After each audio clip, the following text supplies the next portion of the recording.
কিসের জন্য আমি একটা শব্দ পেলাম? চোর না তো আবার, নিশ্চয় আম চুরি করতে এসেছে। এ তো ভূত মনে হচ্ছে। রাম রাম রাম রাম রাম রাম রাম। ভূত আমার ভূত, পেতনি আমার ছি, রাম লক্ষণ সাথে আছে, করবে আমার কি? এ গলাটা কেমন চেনা চেনা লাগছে জানো? এ বাবা, নাম দিবি না? ও তুই, এই তো আসার সময় হলো। কটা বাজে এখন?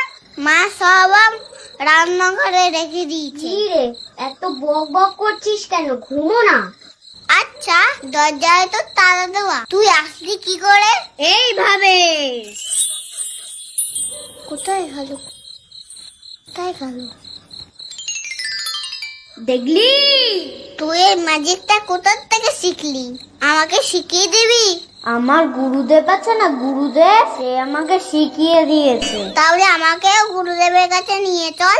আমার গুরুদেব আবার যাকে তাকে ম্যাজিক শেখায় না। তাহলে তুই শিখিয়ে দে, 4টে আম দেবো খুনি। না না, এসব আমার আমটাম লাগবে না, আমার দাঁতে পোকা না। তা তুই এসব শিখে কি করবি? আরে তুই বুঝতে পারছিস না, মা যখন হাতা নিয়ে আসবে না,